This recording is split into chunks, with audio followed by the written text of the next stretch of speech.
नमः शिवाय। भक्तों, शिव पुराण में मनुष्यों के मुक्ति के लिए कई मार्ग बताए गए हैं। साथ ही कहा गया है कि कुछ ऐसे कर्म हैं जो जाने अनजाने ही मनुष्य को पाप के भागी बनाते हैं।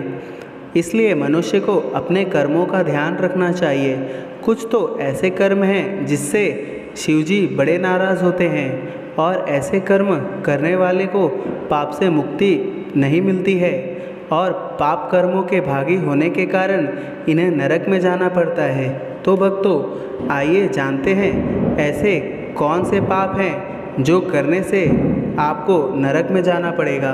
भक्तों, शिव पुराण में बताया गया है कि दूसरों के पति या पत्नी पर बुरी नज़र रखना या उसे पाने की इच्छा करना भी पाप की श्रेणी में रखा गया है। ऐसा करना तो दूर, मनुष्य को इस बारे में सोचने तक से पाप लगता है। इसलिए मन अच्छी भावना रखना सबसे बड़ा धर्म है। भक्तों, शिव पुराण में बताया गया है कि शराब पीना, गुरु की पत्नी पर नज़र रखना, दान की गई चीज़ों पर धन वापस लेना महापाप है। ऐसा पाप करने वाले को भगवान शिव कभी भी क्षमा नहीं करते। इसलिए ऐसे कर्मों से मनुष्यों को दूर रहना चाहिए। भक्तों, गुरु, माता पिता, पत्नी या पूर्वजनों का अपमान भी आपको कभी भूलकर भी नहीं करना चाहिए। शिव पुराण में ऐसा करने वालों को भी पाप का भागीदार बताया गया है। अपने आचरण को अच्छा रखते हुए पूरे सम्मान के साथ सबसे बात करनी चाहिए। गुरु और बड़े को आदर करना सबसे उत्तम स्थान पाता है। भक्तों, हमें सदैव अपनी मेहनत से अर्जित किए गए धन का उपभोग करना, सबके बारे में सोचना चाहिए।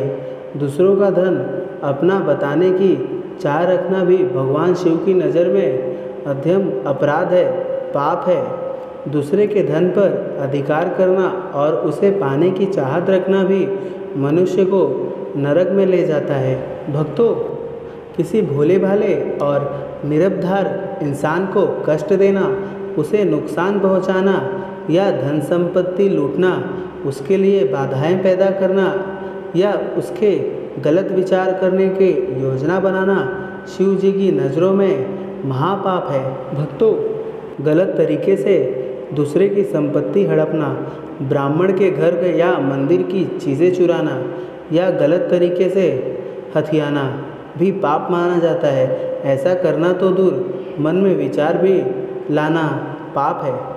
तो भक्तों, ये थे कुछ पाप जिनसे आपको दूर रहना चाहिए, नहीं तो आपको नरक जाना पड़ सकता है। और ऐसे ही जानकारी प्राप्त करने के लिए सब्सक्राइब करें हमारा चैनल भागवत संस्कार और शेयर करना बिल्कुल भी ना भूलें। तब तक के लिए हर हर महादेव।